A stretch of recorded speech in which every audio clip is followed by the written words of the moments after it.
جسے اللہ بلاتا ہے اسے کوئی روک نہیں سکتا۔ کبھی کبھی انسان صرف ایک خواہش لے کر چلتا ہے اور اللہ اس خواہش کو منزل بنا دیتا ہے۔ کہتے ہیں نا کہ جو ہمارے نصیب میں ہوتا ہے وہ ہزاروں رکاوٹوں سے کچھ دیر کے لیے ٹل تو سکتا ہے لیکن آخر میں وہ ہمیں مل ہی جاتا ہے۔ اسی کی ایک جیتی جاگتی مثال سامنے آئی لیبیا سے۔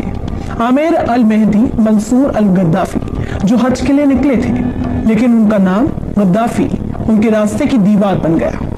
ایئرپورٹ پر انہیں روک لیا گیا، وہ چیکنگ پروسیس میں الجھے رہے اور فلائٹ بورڈ نہیں کر سکے۔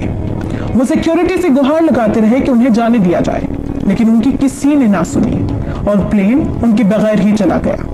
ان کا دل ٹوٹا، آنکھیں بھیگ گئیں لیکن یقین باقی تھا۔ پھر اللہ نے وہ کر دکھایا جسے لوگ کرشمہ کہہ رہے ہیں۔ وہی پلین تکنیکی خرابی کے چلتے واپس لوٹ آیا لیکن اس بار بھی بہت گزارش کرنے کے بعد بھی پائلٹ نے انہیں پلین میں چڑھنے کی اجازت نہیں دی۔ پلین پھر ان کے بغیر اڑا اور دوسری بار بھی اسی تکنیکی خرابی کے چلتے پھر اس پلین کو لوٹنا پڑا۔ تو جب دوسری بار خرابی ہوئی تو کیپٹن نے ہی کہہ دیا کہ میں اب تب تک اڑان نہیں بھروں گا جب تک عامر ہمارے ساتھ نہ ہو۔ یہی ہوتا ہے نصیب، جب اللہ کچھ لکھ دیتا ہے تو پوری کائنات اسے پورا کرنے میں لگ جاتی ہے۔ تیسری بار وہی فلائٹ اسی عامر کے ساتھ مکہ روانہ ہوئی کیونکہ اب وہ صرف ایک مسافر نہیں تھے، وہ اللہ کے مہمان بن چکے تھے۔ عامر نے بس اتنا کہا، اگر حج میرے مقدر میں لکھا ہے تو کوئی طاقت مجھے روک نہیں سکتی۔